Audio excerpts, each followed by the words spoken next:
Čaute, moje meno je Juraj Para a vítam vás na kanáli Artvek, kde sa spolu zaoberáme vektorovou grafikou v programe Adobe Illustrator. Ja konkrétne používam Adobe Illustrator 2022. No, poďme sa teraz spolu pozrieť, čo nás dnes čaká. Takže, ako už aj z miniatúry viete, tak nás bude čakať vytvorenie týchto hranovčekov s obalom a s táckou. No skôr než začneme, tak si predstavíme jednotlivé nástroje, ktoré budeme na to používať. Takže budeme na to potrebovať nástroj výber, nástroj na priamy výber, výber tvarov a potom nás čaká cestár. No skôr než začneme, tak si ešte ukážeme jednotlivé módy cestára. Takže dáme si File, dáme New, dáme si A4, dáme Create, alebo vytvoriť. Takže ideme si to ukázať na jednotlivých tvarov. Ja si vyberiem tento obdĺžnik a urobím si z neho štvorec. Takže stlačím, držím Shift, takto, dvojitým pokliknutím si zmením výplň, ja si dám napríklad na túto červenú, tak, aby sa nám to jednoduchšie ukazovalo. Teraz idem na nástroj výber, odkliknem, teraz idem na výber tvarov, podržím a vyberiem si elipsu. Opäť stlačím Shift, držím ho, natiahnem, aby som mal taký kruh. Ideme späť na nástroj výber. Teraz si môžeme dať tento tvar niekde dovnútra tohto tvaru. Tak. Zmeníme mu farbu dvojitým pokliknutím. Dobre. Takže môžeme si všimnúť, že tieto tvary sa medzi sebou prekrývajú. Takže ideme si ukázať tieto 4 módy, ktoré máme tu hore. Takže máme tu nejaké zoskupenie, potom tu máme nejaký výrez z toho dominantnejšieho. Dominantný tvar je vždy ten, ktorý je nad tým druhým. Potom máme tu, že výrez týchto dvoch tvarov, čo znamená teda, že nám vyreže a ostane vám iba stred, takže boky sa odstrania. Potom tu máme zase pravý opak toho, čo znamená, že nám stred, ktorý ich spája a je vlastne prekrytý, tak ten zmizne a boky nám zostanú, ktoré sa vlastne nespájajú. Tak si to poďme ukázať. Takže ja si označím obidva tieto objekty a dám zoskupiť. Vždy bude farba tohto nového objektu, ktorý spojíme, farba toho dominantnejšieho, teda ten, čo prekrýval ten prvý objekt. Teraz si dáme Ctrl+Z, vrátime to späť. Teraz si vyskúšame ten výrez z dominantnejšieho tvaru, ako nám vyreže nejaký nový tvar do tohto červeného štvorčeka. Takže keď označíme obidva a dáme teda ten výrez, tak si môžeme všimnúť, že nám zase vznikol nejaký nový objekt.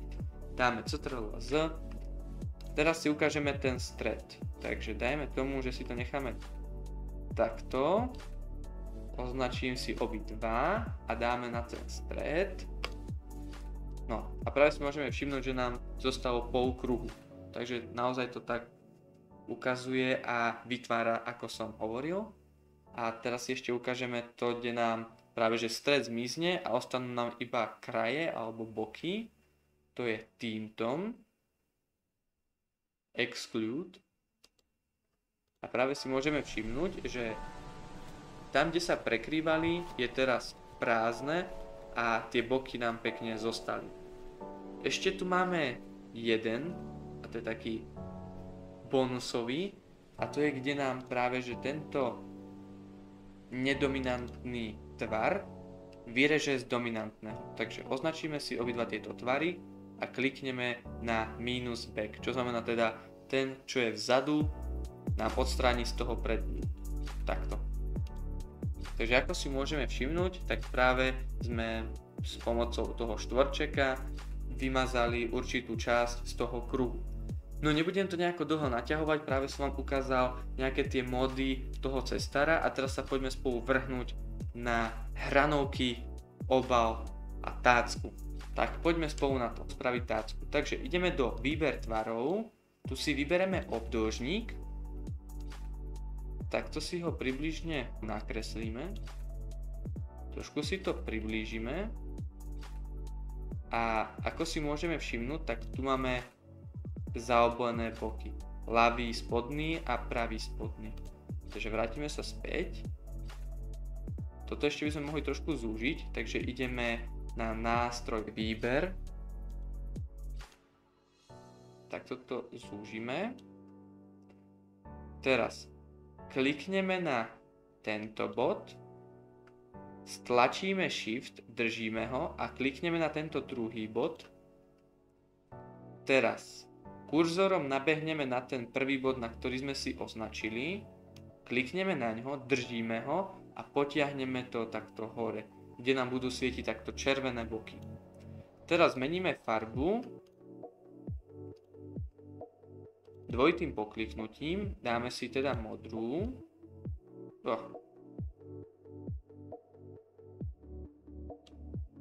Takúto modrú si necháme. Tak, dobre. Tacku by sme teda mali hotovú. Dobre, teraz nás čaká vytvoriť tento obal. Takže, tiež budeme potrebovať štvorec. Podržíme, klikneme, vybereme si štvorec. Takto si ho nakreslíme. Dvojitým pokliknutím zmeníme farbu, dáme na červenú. A tuto si môžeme všimnúť, že obrys máme čierny, to takto necháme. Teraz si to trošku zoomneme. A ako si môžeme všimnúť, tak tu máme vrchnú úsečku širšiu a dlhšiu ako je táto spodná. Takže ideme na nástroj priamy výber, klikneme na tento jeden bod, stlačíme Shift, držíme ho, klikneme na tento druhý bod, stlačíme písmeno S, kurzorom nabehneme na tento bod a ťaháme von. Nie dovnútra, lebo keď ideme dovnútra, tak nám to zúžuje, ale von, čo nám to tak trošičku predĺží. Takto by to mohlo aj byť, tak. A ešte ideme zaobliť tie boky. Takže teraz ideme na nástroj výber. Trošičku si to priblížime. Odznačíme, opäť označíme. Teraz ideme na nástroj priamy výber. Teraz stačí iba kliknúť, držať tento bod a ťahať ho dovnútra. A takto to vlastne zaoblujeme. Takto by to možno aj mohlo byť. Dobre, super. Takže prvý bod by sme mali hotový. Lenže teraz potrebujeme spraviť výrez. Ako na ňo? Takže ideme na výber tvarov, klikneme, podržíme, vybereme elipsu a dáme vytvoriť kruh. Takže stlačíme Shift, držíme ho a tvoríme kruh. Asi nejak takýto veľký. Podľa veľkosti si potom určujeme aj výrez. Takže takto by to mohlo aj byť. Teraz označíme obidva tieto objekty. Môžeme sa pozrieť sem do cestár, aké ponúka módy. My potrebujeme výrez z toho dominantnejšieho na ten menej dominantný. Takže to bude tento. Práve máme hotový výrez. Tak. Teraz si ideme vytvoriť hranolčeky. Takže označím si tento objekt alebo tvar, dám si ho na bok a ideme do výber tvarov, podržíme, vybereme si obdĺžnik, nejak takto ho približne natiahneme a farbu dáme bielu zatiaľ. Tak. Teraz trošičku zoomneme, aby nám ukazovalo tieto bodky na zaoblovanie. Teraz ideme na nástroj výber. Klikneme, držíme a ťaháme dovnútra a jemne zaoblíme. Nejak takto. Super. Teraz zoberieme tento tvar, dáme ho takto na stred, zoberieme tento hranolček a môžeme si všimnúť, že keď idem dávať ten hranolček, tak je ako keby vonku z tohto obalu. A to my nechceme, my ho chceme dostať dovnútra. Takže máme označený tento tvar, dáme Ctrl X. Teraz si môžeme všimnúť layers alebo vrstvy. Ideme sem dole, dáme plusko a dáme vytvoriť nový. Teraz túto vrstvu 2 dáme pod vrstvu 1 a dáme Ctrl V. Teraz si môžeme všimnúť, že ten hranolček máme vo vnútri.